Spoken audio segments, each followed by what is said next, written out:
What's going on, everyone? This is Big Bob. Welcome back to another edition. Today we're at Roadhouse Bar and Grill in Cave Creek, Arizona.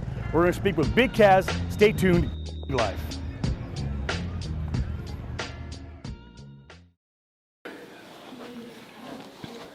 If you notice, I'm still in a jumpsuit because this was my first day out of prison.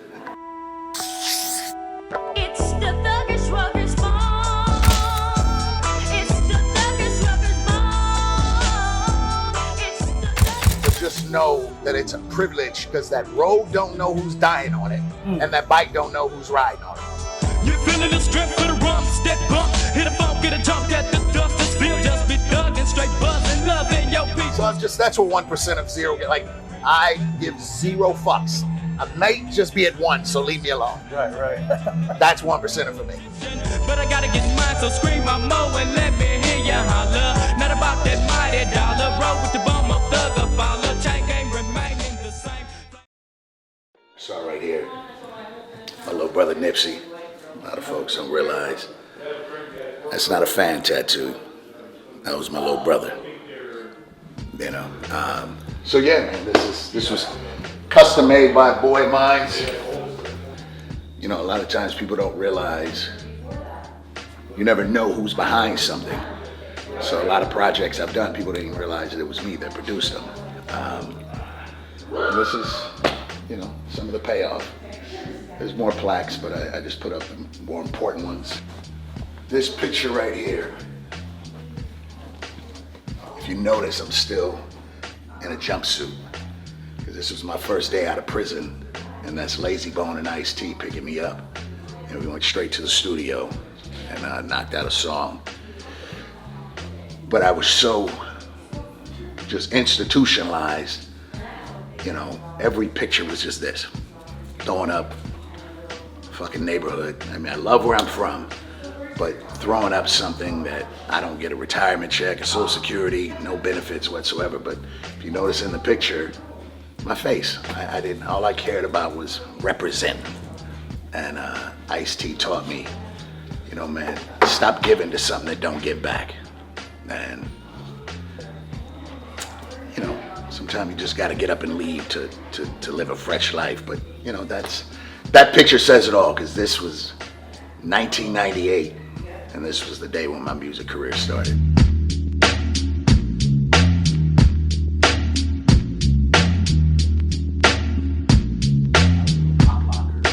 So he, you know, give me, man, keep sticking to that, you know, breakdancing. And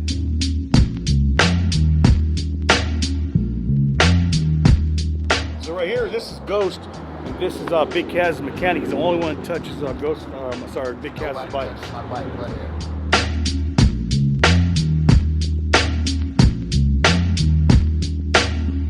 You know, we get a lot of business from, like, you know, people out of town, California and stuff. They bring their bikes because normally what happens is people, they have a tendency to go back to the same person who touches their bike, which is understandable because, Right. you know, when everybody get their hands in something, you know, there's always something that goes wrong.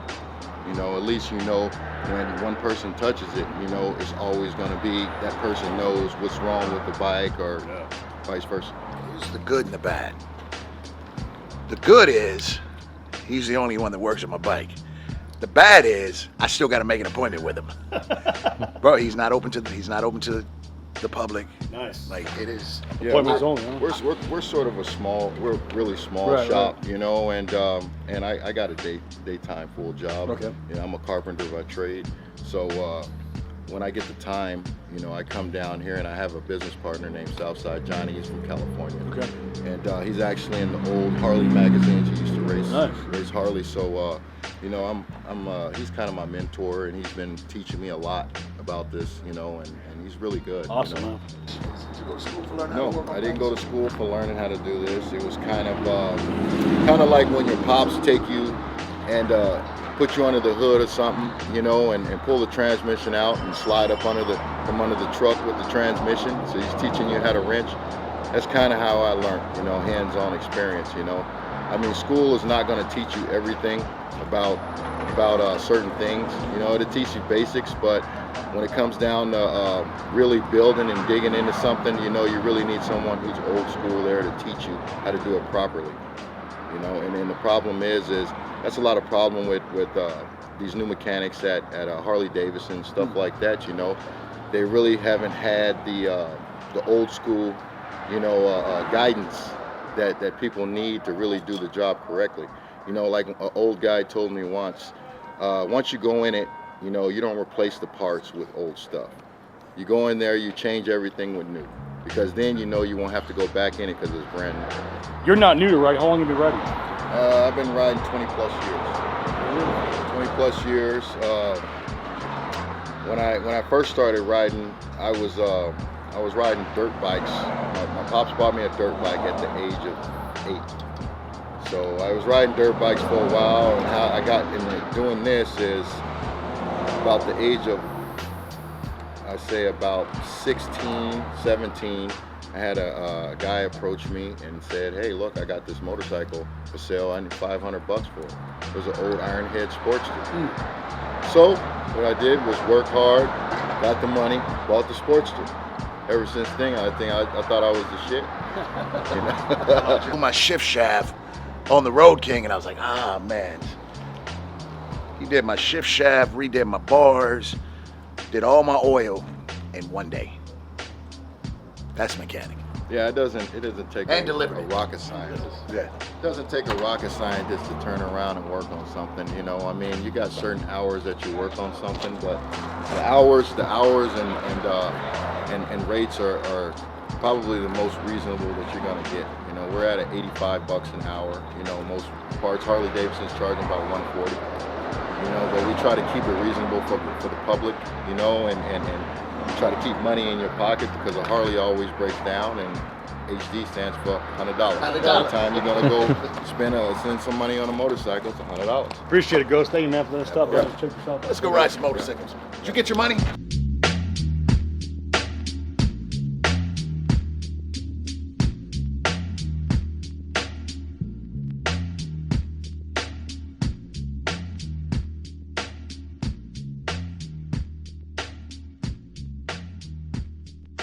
For a minute, you ain't shit to me. Who you claim to be? You ain't got to lie, just kick it with me. You playing with my cheese is gonna be history. I never stop my cheddar, never let it go low, always so low. Only I know how to make my dough, yo. Don't treat me low. Big Caz. Big Caz. Man, welcome back to another edition of Tales of a King. Big Caz, man, just dropped a, what would you call it, a freestyle? Yeah, it was free. It was free. It was free. And it had style. I have no idea what I was saying though. Real fast, man, big shout out to Mark, owner of the Hideaway and the Roadhouse in Cave Creek, for allowing us to be inside his facility and doing this episode for you guys. So Big Caz, what's going on, man? Man, I'm happy that you're here. This has been in the making for a minute. Definitely. I been trying to get him up here. He's like, well, can it cool down a little bit first? It's still hot. You know, because it was 200,000 degrees. Not everything, life is good, man. This is my home away from home. Also, shout out to Taylor, the owner's son, the other owner. Thank you. We're inside their apparel shop that I'm sure you'll see the footage later. This place is packed. And they gave my brother here carte blanche, do what you want. But everything's good, man. I'm glad you made it up. Good. Thank you for having us. Now, a lot of you guys may not know who Big Caz is, and a lot of you may. Let's get right into it. So, as far as, it's not a secret, you ran with the Rolling 60s Crips, correct? For a tad bit, yes. And how long? You were young when you started that lifestyle. 12. 12. Wow. Yeah. Wow. And how long did you run with them? As far as You know, sadly, people think that they watch TV too much, so they think, oh, once you get in, you can't get out. It's like, knock it off. I was one of those guys that believed in it to a fault and was loyal to a fault. right? So I never really got out of it. I just moved away.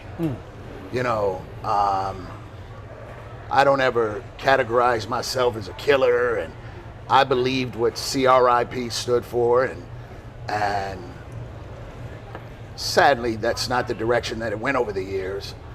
But, you know, you could have found me up until my 40s on 60th and Crenshaw at that Taco Bell, letting it be known, this neighborhood 60s. Is that my life now? Not even close. You know, I showed you a picture earlier with me, Ice-T, and Lazy Bone, Yes. which is my first day home from the joint. And I think if you looked at every picture I'm standing like this. That's how mentally gone I was. Because I thought that, you know, I didn't know how to smile. Right, You know, right. It took my daughter to tell me, Daddy, smile, you have a nice smile. You know, I didn't realize that I had colored eyes until years later. I just thought I was the epitome of a kid from the ghetto. So, you know, I finally just kind of pulled away from the neighborhood. Sadly and disgustingly, I was still on some kind of probation until 42 years of age. Wow. And by then I was already a successful musician and Right, everything. right. But I just wasn't. My foot was always still in the streets. So, but that's not my life now. Right. Now you didn't start your like for people who don't know this, in the rap industry, hip hop industry, until your late 20s, early 30s, correct?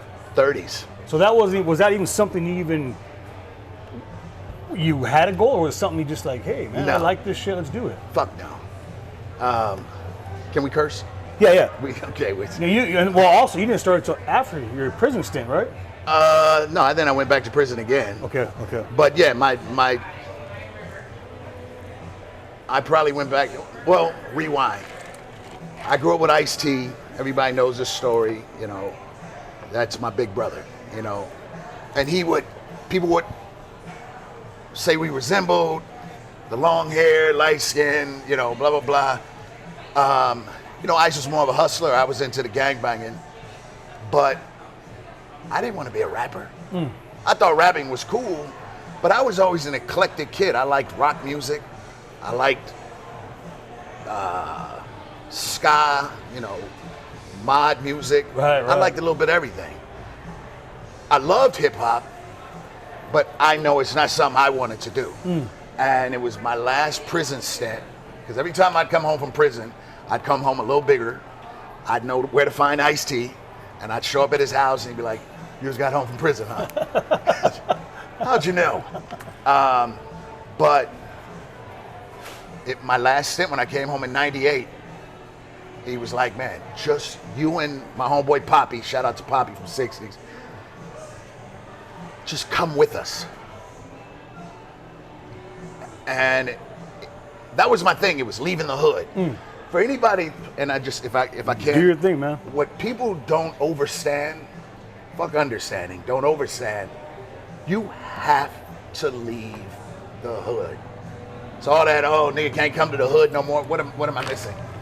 Because they built a Starbucks that makes niggas civilized now? No, that just means you have a high expensive coffee taste. But my fear was, I'm gonna miss something if I leave the hood. I bought my first house at 20 in the suburbs of Palmdale, California, when it was the suburbs. But every day, I was at my dope spot. Remember the Eminem video? Hi, my name is. Right, yeah. Remember the scene where he's sitting on the bus? Yes. The reason why that scene is so short is because we ran them up out of there. That was my dope spot above that liquor store. You guys right on. literally ran him out? They came down there, and all I got to do is see somebody that I know that was not from my. That's how ignorant I was. So before the trolls are like, oh, my ignorance was, if you ain't from my hood, fuck you. So when they showed up, it was like, you didn't ask for that pass. And my dope spot that's 54th and Crenshaw. Right.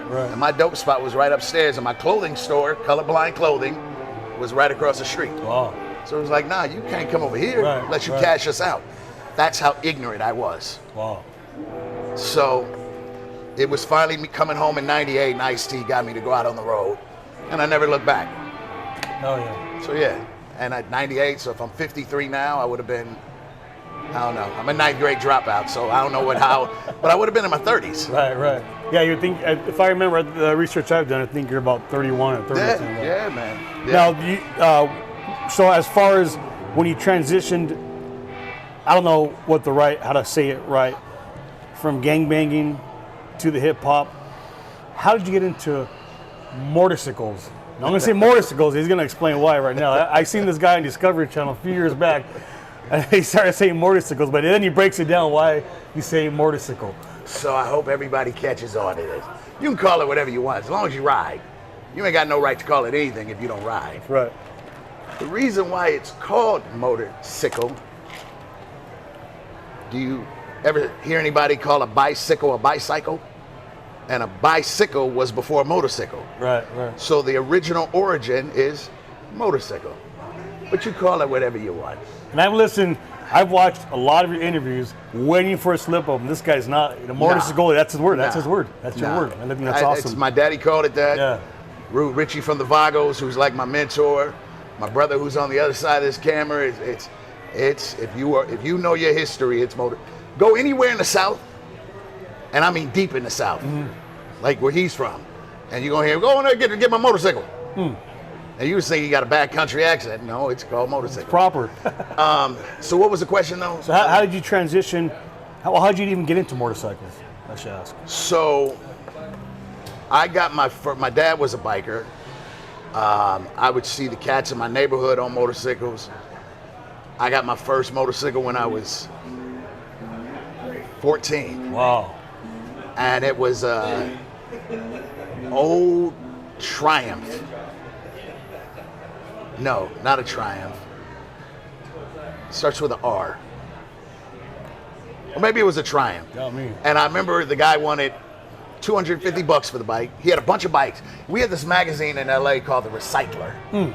Remember The Recycler? Yeah, I remember that. Yeah. And it was a Norton. I don't know. Okay. Well, Okay. N is close to R. Right? So he had a bunch of motorcycles, and I remember he lived in Culver City, so I got on the bus, got there, and he had a bike for $2,000, he had a bike for this, and then I saw this Norton. I was like, how much for that one? He was like, $500. I said, I got $250. He's all right, take it. And take these 4 quarts of oil with you, because you're going to need them. Literally, every 2 miles, I was pulling over, dumping oil. And I remember I got it to my house, and my dad said, you bought it, you got to fix it. And, so the transition was, I stole my first motorcycle when I was 11, 12. Yeah. Remember a guy by the name of Maurice that worked at Nautilus Gym. He was like, yeah, you can ride my bike around the corner. I didn't make it back. Maurice caught me eventually and beat the dog shit out of me. But, and then the club world, I was never in my thoughts to be in a club because I didn't know how to differentiate. I'm a gangbanger. Right, right. And then when I wasn't gangbanging, it was like, no, but I still was that. And I started my own club at first called Kings Among Kings, which in turn ended up being an outlaw club. Okay. I had 3 chapters throughout the States. But my birth mother was very known in the motorcycle community. She hung with the chosen few. Okay. And I ran into a brother by the name of Milk because I had a charter in Vegas. And I always keep this picture in my wallet, which I still have to this day, and it was built by one of their OGs, Pee Wee from Chosen Few. Okay. And it was an 86 Moo Glide. Oh, wow. That's what they're called, Moo Glide. When AMF bought Harley. Okay. And I showed him that picture. I said, this was built by Pee Wee. I invited him up to my beach house, and on the ride home, I kept looking at his chaleco. I just kept looking at his cut. And I'm like, something's missing here. And my birth mother wasn't really known. She was known for being a friendly woman. Okay. Okay. So I kind of wanted to wrong her right. And I ended up prospecting. I walked away from my club as a national. Right, right. Ended up joining the Chosen Few. Wow. I know you were gangbanging, you were locked up. You were also, I don't know what the right terminology is because I never gangbanged. But you were shot in the head, correct? Yeah. Was that over gangbanging or drug war or? We've kind of beaten this horse, so we'll put it to bed here. Your age and leaving the hood doesn't give you a pass or an excuse to go, okay, he's cool now. I was in a known area that I should not have been in. Here's always the funny part to this story. So every Friday, people that, I'm gonna date your age right now. Every Friday, you can get 2 fillet of fish for 99 cents on Friday. So I was on my way to pick up Ice-T's DJ, Evil E, Okay. to go to Ice-T's house. And I'm like, you know, I want to get my fillet of fish. And I know it was a blood neighborhood. And I'm in a brand new Range Rover, I'm sorry. And, you know, circumstances was that I'm a strike. Even at this age now, I'm still a strike for someone. Right. Don't ever think that you're just good. I don't, you've been with me all day. I don't ride like I'm worried. Right. But this was a situation where, hindsight 2020, would I do it now? I'd probably maybe look for dinner. Well, hey, I don't eat fillet of fish anymore. I just can't do it. But, so yeah, part of it was who I was, but also they wanted my Range Rover. So I was shot in the head 4 times in the side. The gun jammed, they broke my jaw. And what people don't notice, whenever I talk, if you notice how I'm holding my right arm, or keep doing this, or I put it down, or I have Parkinson's. Okay. And, you know, people that have been around me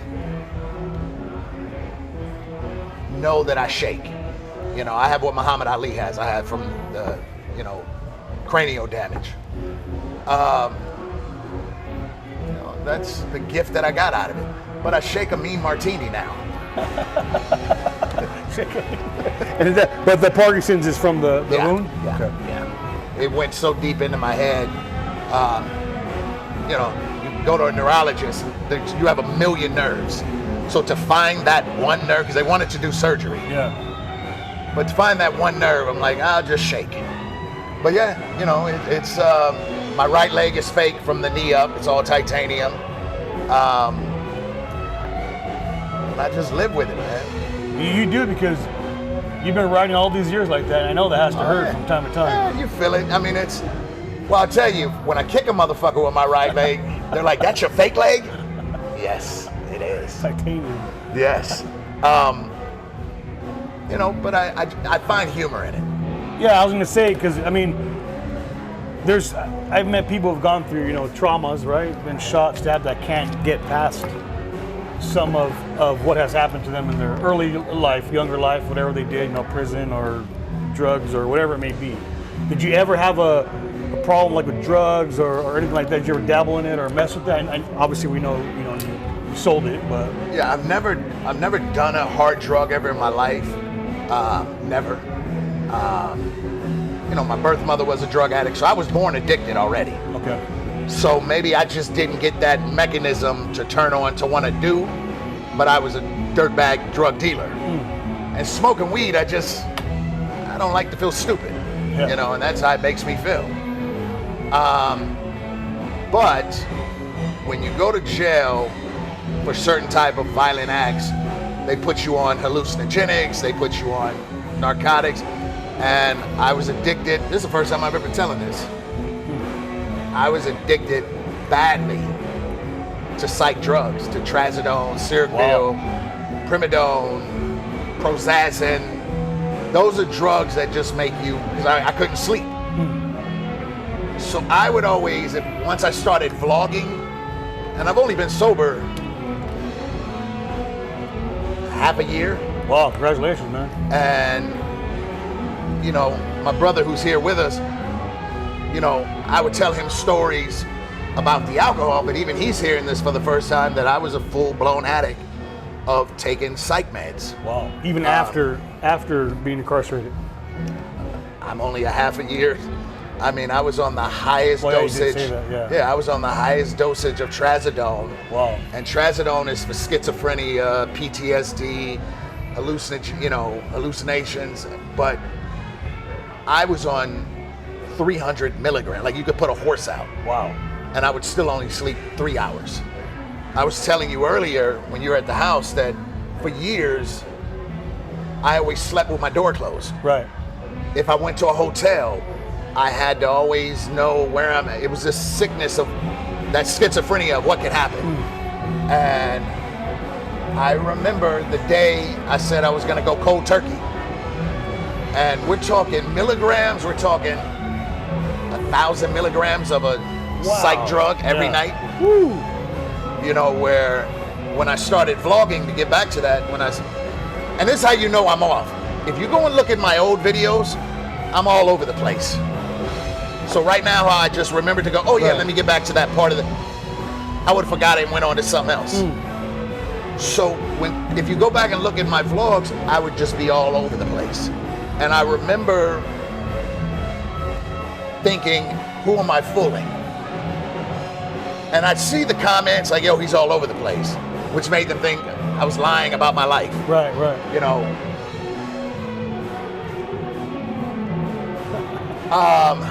But it's been, I actually would tell you, when I've been sober from psych drugs. I was in Egypt in March, April. Wow. And I'm talking, this was my concoction every night. 3 trazodones, 2 Seroquels, Google it, 4 blood pressure medicines, Wow. Prozazin that stops you from dreaming. Okay. Because if I dream, schizophrenia. Okay. So Prozazin, I was on that. 4 Unisom All this nightly? in one night. Wow. And then I would pour myself a drink, because my logic is, well, I'm financially well off, I'm not bothering nobody. You know, if you pan the camera to my brother, he could count on a few fingers. I mean, it's like, I've only seen him drink once, and it was Outlaw whiskey. But he never saw me drink. We had 1 drink at the clubhouse because I was fiending to get home. So he's learning this for the first time too. Oh, so you were more excited to take the drugs, the pills, than you were to have a drink. I'm gonna sleep good tonight, and I'd sleep 2 hours, and would wake up still with my blood pressure 203 over 150. I mean, like I should be at cardiac arrest. Right. And was taking steroids. You know, we're not talking testosterone. So that was my bound, but it was in my little world. Right. And I remember telling my ex-wife, and I remember this like it was, when you do it, you got to do it for yourself. Because I remember I was like, I'm going cold turkey, and she goes, we've been through this before. I was like, bitch, we ain't been through nothing. While you're snoring, I'm the motherfucker wide awake. And I've never, and I just, when we get back to the house, if you're following back, I'm gonna show you a box. I keep that box for a reason. And every month they still renew the pills. Wow. For me to get health insurance, I have to get these pills. Okay. So if they see it, I may lose my insurance. But I have a box full of these pills, and I'm never touching them. Hell yeah. So yeah. As far as like, you got out of the club and now you do your own thing, or you're still in a club? No. I retired. I ride solo with my brother. I don't ride with a lot of people. I really don't ride with anybody but just my brother. Right. It's 2 cats I ride with. My brother Ghost, my brother Wedo. You know, you've heard me say the term, every brother ain't your brother. Right. These guys are the epitome of real brothers. You know, in the club life, I'm disgusted how a motherfucker will hang around, stop prospecting, and will instantly, that's my brother, I'll die for him. Bitch, don't die for me. Nigga, live. Yeah. You're no use to me dead. Right. And I don't want that negative energy. You know what I mean? If you already talking about walking in, dying, I want to finish my burger. Right. So it's nothing against, I do not denounce club life at all. I think it's right for people. It was right for me. I still love club life. I just think my journeys, there's a journey and there's a destination. I've gotten to my destination. Okay. Arizona is my destination. My journey was all my homes that I squat at. That's funny. Have a home, I might squat in it, He's, but I'll remodel it for you. I'm actually in the home he remodeled that he was squatting in. We were there earlier. We had to make it quick because the owners might have came back. But no, it's, you know, I'm a 1%er with or without a chaleco, without patches. You know, I'm in an area right now that's not the most friendly for me. But I don't wake up thinking that way. I wake up thinking, if you want to fuck your day off, then go by all means. Because that's not, everybody knows this story. This right here is my Palm Pilot. Remember Palm Pilots? Yes. Well, this is my Palm Pilot.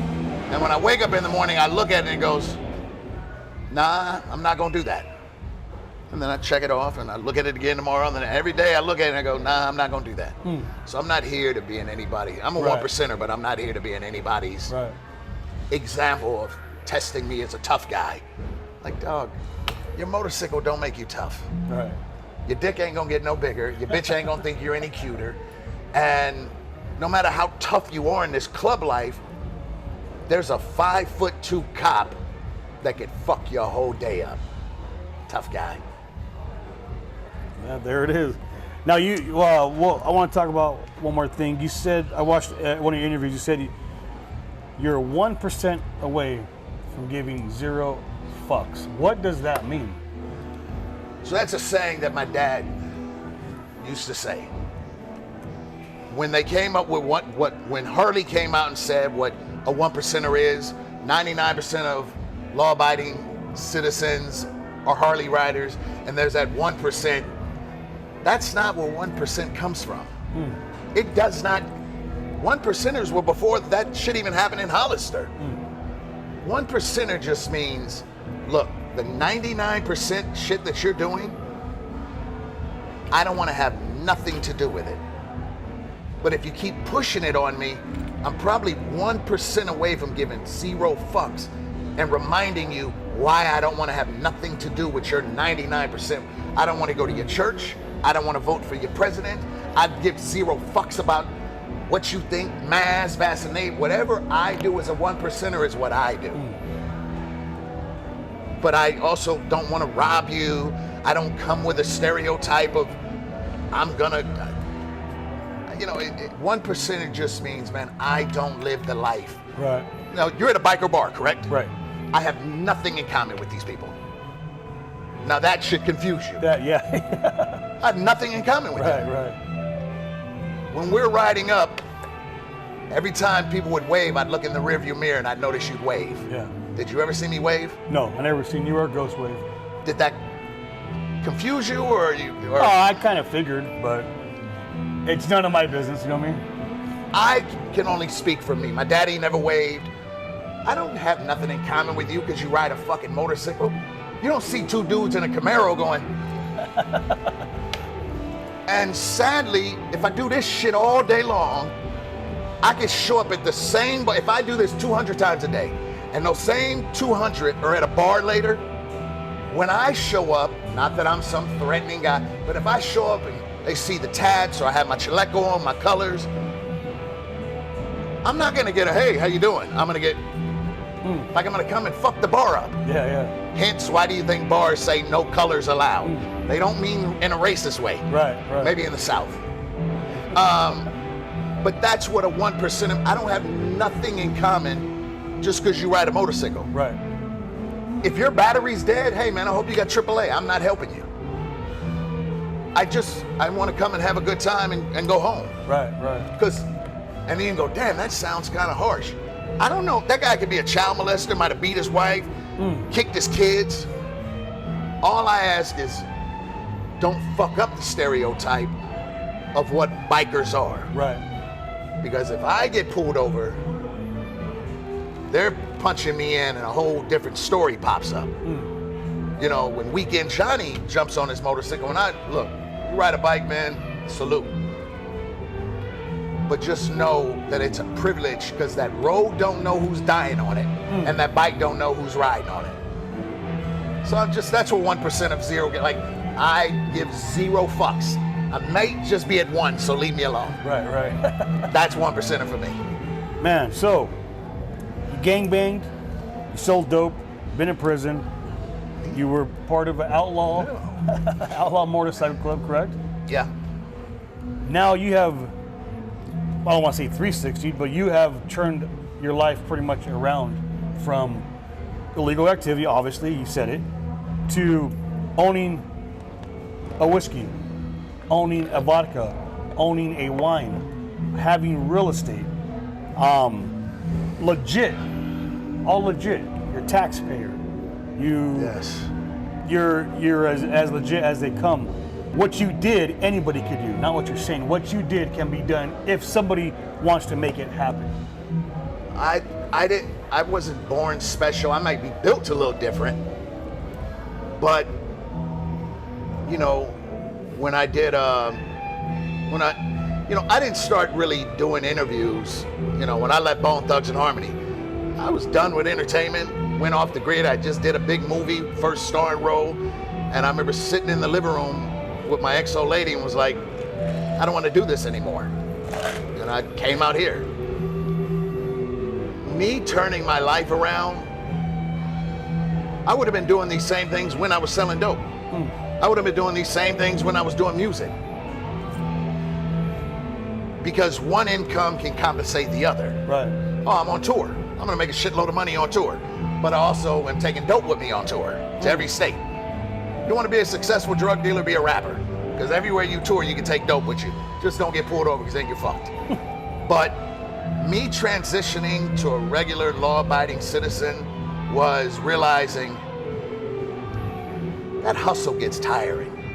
It gets so it gets so tiring to where there was always a running joke with me when people would text in the morning like, good morning, come on. I was like, hey, real quick, motherfucker, I'm rich. Don't text me, I'm sleeping. That was a front. Right. I had safe money in the bank. And I was so scared, I would get up every morning and check my bank account. Wow. Because I knew some of that money wasn't right. So I knew I could wake up and the IRS could freeze every dime. Right. And I've experienced that. So to be 160% legal now, starting an alcohol business is not cheap. And you've seen the line. Right. I own 5 lines. I don't have somebody else's alcohol, their flavor. No, I had to go taste test each one, buy my own barrels for my wine, it is an expensive business. But it's generational income. You see a lot of rappers do what? Clothing, alcohol, or they try to start a record label. Right. 90% of all of them that start a record label, that fails. And then if they try to start alcohol, they will advertise like, I'm already rich and this is why you should have this alcohol. So your common dude is trying to front, but he's like, well, fuck, I gotta drink Ace of Spades, I gotta drink Jay-Z's, I gotta drink Rick Ross's. I keep it simple. Yeah. I made alcohol for everyday outlaws. And then I get the cutest thing from women like, can women drink it? I'm like, shit, women are some of the biggest outlaws. You have sex with us crazy ass men and have our big headed babies. So y'all are the real outlaws, ladies. But that transition was so hard for me. I was at the gym yesterday and we were talking about what it was like selling drugs back in the day. And it was only 3 of us. And I remember someone said a price of what we used to pay. And it was like this memory lane of, yeah. And I remember, and I get a key of cocaine for this. But right now I'm gonna get in my truck and go home and take a nap. Because that life just doesn't interest me anymore. Right. Running the label, running Mo Thugs Records, having an extreme catalog. I don't have an artist on my roster of catalog. Catalog just means I bought music from other artists that have extra songs. Oh, okay. Or songs they're never gonna put out. And I fancy them up, put some bow on it, and re-deliver it. but that's income to retire to. Right. Now the alcohol, your goal is you hope that someone comes in and wants to partner with you.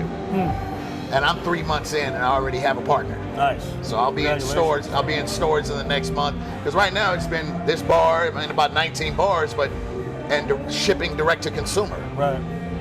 But when you get in them stores, like E40 does not make his bulk of money from rapping. People don't realize one of the biggest wines is called Earl Stevens. You ever heard of it? No. That's E40's wine. Wait, it's they sell like at the markets and yeah, I have heard of it. Yeah. Earl Stevens Steven sounds familiar. is Earl Stevens, E40. Wow. Now before then, which he has Slurricane, he's got some other stuff.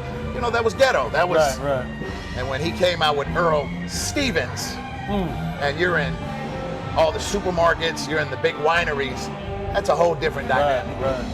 You know, so I like what I'm becoming, but like how I said earlier, a few ticks back, my destination is I'm here now in Arizona, and my destination I'm on my journey now of going towards my destination of business. You know, you with your channel.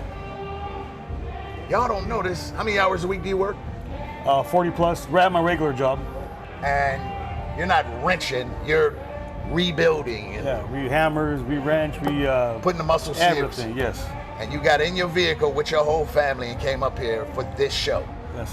And that's where these viewers need to understand.